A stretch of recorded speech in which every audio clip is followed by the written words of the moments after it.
గారికి ధన్యవాదాలు అవకాశం నాకు కలిగినందుకు. ముందుగా గౌరవనీయులైన చంద్రబాబు నాయుడు గారికి, పవన్ కళ్యాణ్ గారికి ధన్యవాదములు తెలియజేసుకున్నాను. ఎందుకంటే మీకు నాకు ఉన్న వ్యక్తిగతమైన అనుబంధం, నేను 1976లో 76 నుంచి 78 వరకు ఇంటర్మీడియట్ చదివిన తర్వాత ఆంధ్ర యూనివర్సిటీలో బీఫార్మసీలో యూనివర్సిటీ మొత్తానికి ఫస్ట్ సీట్ నాది అధ్యక్ష. కాలేజీలోకి వెళ్ళాక తర్వాత ఎవరు వస్తారు, మనకు తెలుసున్న వాళ్ళు, ఫ్రెండ్స్ అనేది సహజం ఆ రోజుల్లో. దాంట్లో ఒక 10 రోజుల తర్వాత మీరు రావటం జరిగింది అధ్యక్ష.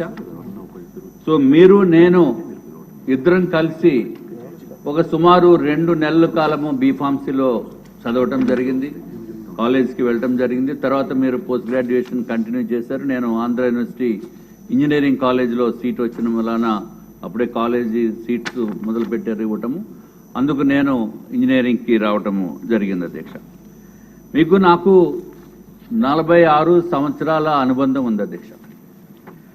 అట్లాగే ఇంకా పొలిటికల్ రంగానికి చూస్తే మీరు 2019 నుంచి 2024 వరకు పార్లమెంటు సభ్యుడిగా ఉండి దుర్మార్గపు విధానాలు అప్పుడు ఉన్న ప్రభుత్వము అవలంబించిన వలన మీరు మీ నియోజకవర్గానికి కూడా వెళ్లకుండా ఉండే ఏకైక పార్లమెంటు సభ్యుడు దేశ చరిత్రలో మీరేనని చెప్తున్నాం అధ్యక్ష. మీరు రికార్డు సృష్టించారు. ఎందుకంటే రిమోట్ కంట్రోల్ ఆపరేషన్ తోటి మీరు మీ నియోజకవర్గ ప్రజలకి ఎప్పుడూ అందుబాటులో ఉంటూ మీరు మంచి పని చేశారు.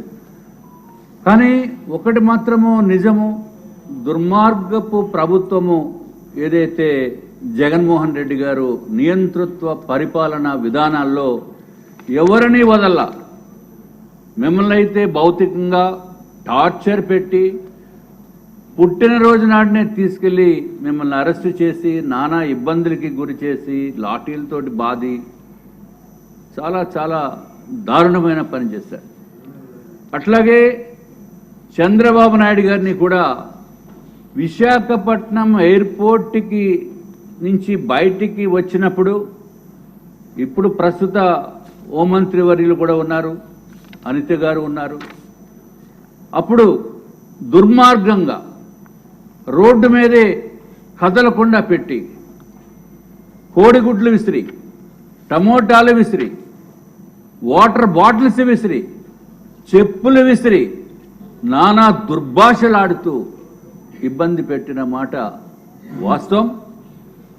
అది దుర్మార్గపు ముఖ్యమంత్రి, ఆనాటి ముఖ్యమంత్రి చేయించిన విధి విధానం.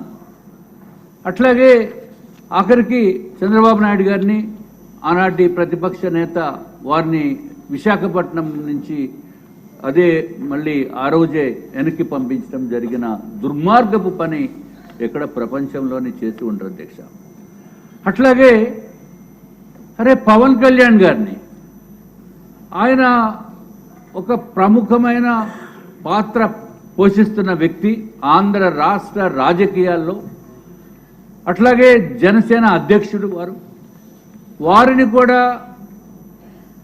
విశాఖపట్నం వస్తే ఎన్నో ఇబ్బందులు గురిచేసి ప్రజావాణి అనే కార్యక్రమానికి వారు ప్రజల దగ్గర ఏదైతే సమస్యలు ఉన్నాయో తీసుకుందామనే ఉద్దేశంతో వారు ఒక ప్రోగ్రాం పెట్టుకుంటే ఆ ప్రోగ్రాంకి రాకుండా నోవాటెల్ హోటల్లో ఉంచేసి ఆఖరికి ఎయిర్పోర్ట్ నుంచి నోవాటెల్ హోటల్కి వెళ్ళేటప్పుడు కూడా బయటికి వచ్చి ప్రజలకి అభిమానం చూపిందామని అనుకున్న పరిస్థితుల్లో కూడా అది కూడా చేయనివ్వకుండా కర్కశత్వంగా ప్రవర్తించిన ప్రభుత్వము అంతకుముందు ఉన్న ప్రభుత్వం అధ్యక్ష. తర్వాత ప్రజావాణి కార్యక్రమాన్ని ఆపారు, అడ్డుకున్నారు.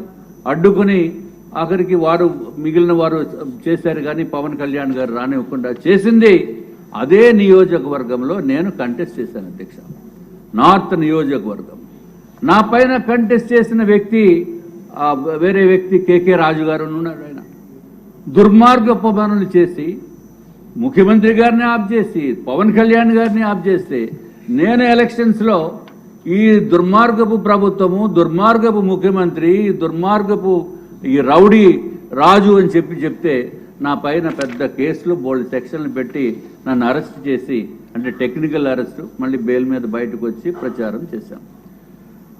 అధ్యక్ష, ఈ లాస్ట్ ప్రభుత్వము ఎవరిని వదల్లా. ఏదో విధంగా ఇబ్బందులు, భౌతికంగా ఇబ్బందులు, లేకపోతే ఆర్థికమైన ఇబ్బందులు క్రియేట్ చేసిన ప్రభుత్వం. ఎదిరించారని చెప్పి విపరీతమైన ఇబ్బందులు పెట్టి, నాకు కూడా ఏదైనా ఉన్నా ఓపెన్గా మాట్లాడే మనస్తత్వం ఉన్న వ్యక్తిని. అట్లాగే నా అదృష్టం ఏంటంటే నేను భారతీయ జనతా పార్టీలో ఉన్న మలానా నేను తప్పించుకున్నాను, లేకపోతే మీకు ఏదైతే విధంగా ఆ ట్రీట్మెంట్ జరిగిందో నాకు కూడా అదే విధంగా జరిగేదానికి ఎక్కువ అవకాశాలు ఉండేవి. అని ఆనాటి పెద్దలు కొంత అభయం ఇచ్చారు కాబట్టి నేను బయటపడ్డాను నేను అనుకుంటున్నాను అధ్యక్ష. అట్లాగే ఏదైనా ఇప్పుడే గౌరవ డిప్టీ మంత్రివర్యులు ముఖ్యమంత్రి గారు చెప్పడం జరిగింది. ప్రొటెక్షన్ యాక్ట్ ఏదైతే మనకి సోషల్ మీడియా ప్రివెన్షనో ఏ విధంగా చేయాలో, ఎవరికి ఇబ్బందులు లేకుండా తప్పనిసరిగా యాక్షన్ తీసుకురావాల్సిన అవసరం ఉంది. అట్లాగే అధ్యక్ష, ఇంకొక విషయము తమరి ద్వారా ముఖ్యమంత్రి వర్యులకి, డిప్టీ ముఖ్యమంత్రి గారికి, ఇక్కడ ఉన్న అసెంబ్లీలో ఉన్న ప్రతి ఒక్కరికి కూడా నేను తెలియజేసుకుంటున్నాను. ఎప్పుడైనా ఇటువంటి దుర్మార్గపు పనులు చేసి ఈ రౌడీజంని ప్రవర్తించిన వ్యక్తులపైన యాక్షన్ తీసుకోకపోతే ఇది ఒక అలసత్వంగా వాళ్ళు బిహేవ్ చేసేదానికి అవకాశం ఉంటుంది. కాబట్టి ఖచ్చితంగా ఎటువంటి చర్యలైనా సరే తీసుకోవాల్సిన బాధ్యత, అంటే టెక్నికల్గా అవ్వచ్చు, లేకపోతే ఏదో విధంగా అవ్వచ్చు, బాధ్యత తీసుకోవాల్సిన అవసరం ఉందని చెప్పి మీకు తెలియజేసుకుంటూ అధ్యక్ష.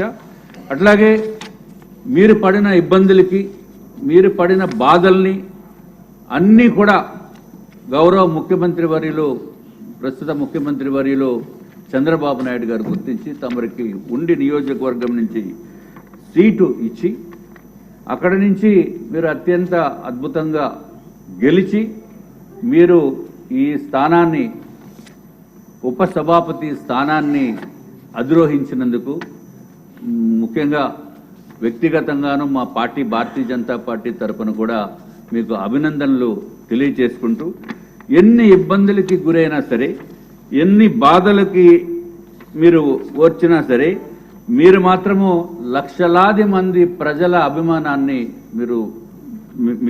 మీరు పొందారు అధ్యక్ష. అట్లాగే